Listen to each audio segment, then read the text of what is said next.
Okay, welcome to the deep dive. Glad to be diving in. So here's how this works. You share your sources, maybe articles, notes, whatever you've got, and, well, we jump right in. We dig through it all, yeah. Find the really important bits, the key takeaways. Exactly. Getting straight to the good stuff, helping you get informed, quickly and easily. We're basically your guides, pointing out what really matters in the material, maybe why it's significant, hopefully sparking a few aha moments for you along the way. Right. And for this deep dive, you've brought us something pretty fascinating. It's excerpts from a commentary on the Dhammapada. That's right. Specifically, story number 201. It's known as the Ariyabālisikavatthu. Ariyabālisikavatthu. Okay. And we've got it in the original Pali and a Thai translation. We do, which is great because it gives us a couple of angles, lets us really stick close to the source texts themselves. Perfect. So our mission today is, well, pretty focused. Yeah. Really understand this story. About a fisherman named Ariya. And what the Buddha taught about what Ariya actually means, based only on these texts we have in front of us. And the thing that grabs you right away, the hook, if you will. Huh, nice one. Yeah, it's that name. Ariya means noble, right? Right. But he's a fisherman, taking life. Seems like a total contradiction. Exactly. So how does the story deal with that? What's the teaching there? That's what we need to unpack. Let's dive in then, setting the scene. What does the text tell us? Okay, so the story starts with the Buddha the Sattva returning from his alms round, the Pitya.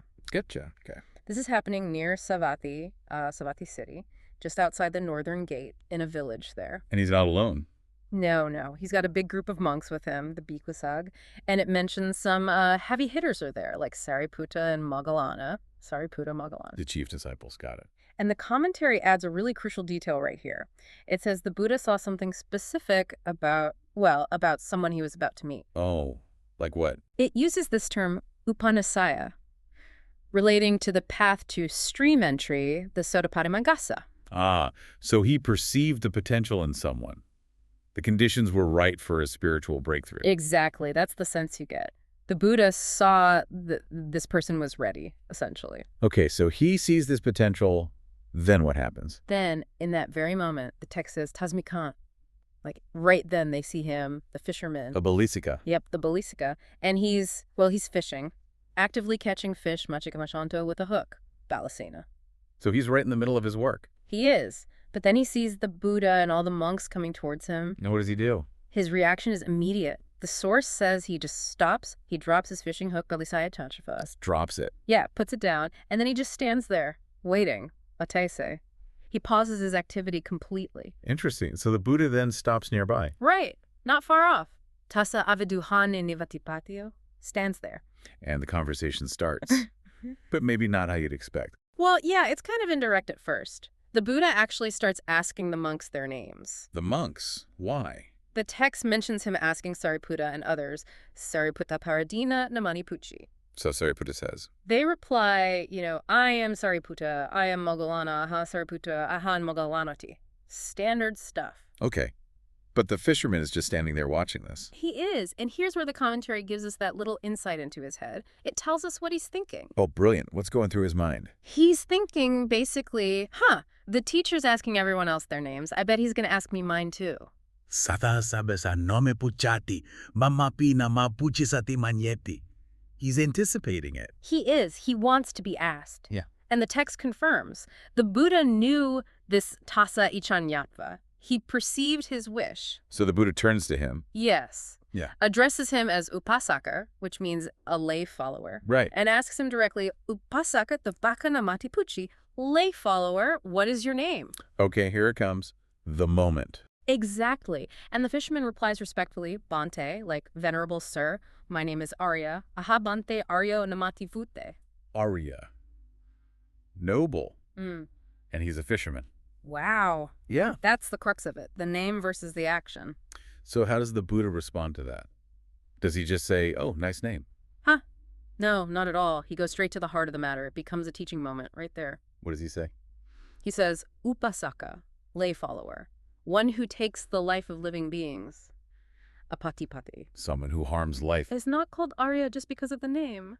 Na upasaka tadiso patipati Aryo namahoti. So he's drawing a clear line. The name isn't enough if the actions contradict it. Precisely. He's saying the conduct is what defines being Arya in the true sense, not just the label you happen to have. Okay, so if that's not Ariya, what is? Does he give the positive definition? He does, immediately. He says, but Arya, or rather, the true Arya, is one who stands, ihito. Stands, meaning like established. Yeah, established, abiding in the state of not harming avisananapavi. Non-harming. Aye, towards the great multitude, Majanasa. Yeah. Basically towards everyone, all beings. So true nobility is rooted in non-harming towards all. That's the core teaching. That's the core teaching. And right after saying that, the commentary says the Buddha delivered a verse, a gatha, to kind of crystallize this point. Okay, let's hear the verse. The Pali is, Nattena Ariyo hoti Irapayani hisati. Aisa sababanai Arioti pavukatiti.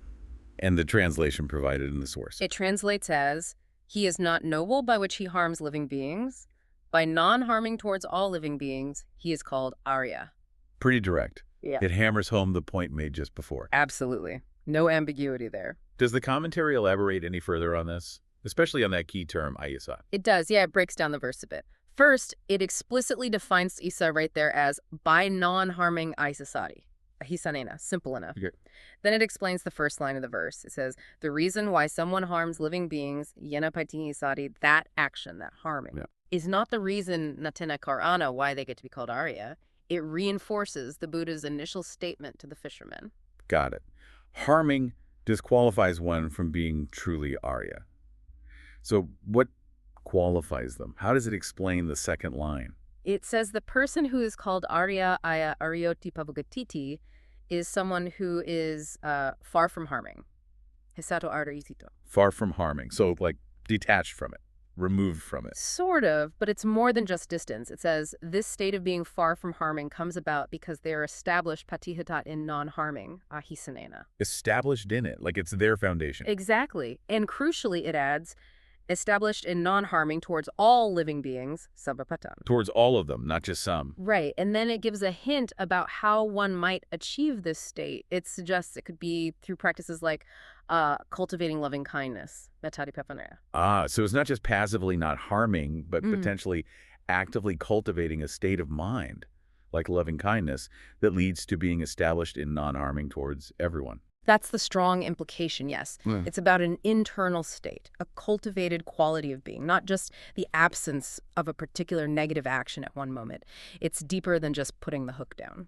That adds a lot of richness to it. It's a whole way of being. It really is. It reframes Ariya from a label or even just avoiding bad actions to embodying a positive, all-encompassing quality. So after this whole exchange, the question, the answer, the teaching, the verse, the explanation, what was the result? What happened to Ariya the fisherman? Well, the result was pretty profound. According to the text, it says right at the end of the teaching, the Desanabasane, the fisherman, the Balisiko, became established in the fruit of stream entry. So tapatifale patihahahi. Stream entry. Wow. So he attained the first stage's enlightenment. Right there. That's what the commentary states. A massive transformation just from that encounter and teaching. It shows the power of the Buddha's insight, seeing that Upanisaya, that potential. Incredible. Wow. Did it mention any effect on others who were there? The monks, maybe other onlookers? It does briefly, yes. It adds that the discourse was beneficial, meaningful satika desana ahositi for the others who were present too. Sampatanapi. So the teaching resonated beyond just the fisherman. It seems so. It had a wider impact. Okay, so let's sort of wrap this up. Thinking about this deep dive into just this one story, the Ariyabālisikavatthu. What's the main takeaway from the source itself? Well, I think it hammers home this crucial distinction, doesn't it?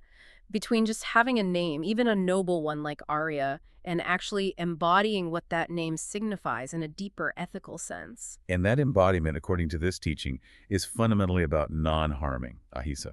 Yes. That's presented as the defining characteristic of being truly Ariya here. Not just not killing, but being established in non-harming towards all beings, maybe even cultivated through things like loving kindness. It really makes you think, doesn't it? About labels versus reality. How much do our names or titles define us compared to our actual conduct, our inner state? Absolutely. And it leaves you with a pretty potent thought to chew on, building on the story. Well, if true nobility in this sense is about this deep-seated non-harming towards all life, cultivated perhaps through loving kindness. Hmm. What does that really imply for how we relate to the world? Not just people, but, the whole environment, all living things. It raises that fundamental question for you, listening right now.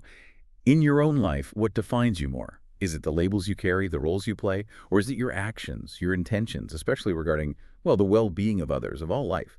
Are you defined by the title or by the conduct? Yeah, something definitely worth mulling over.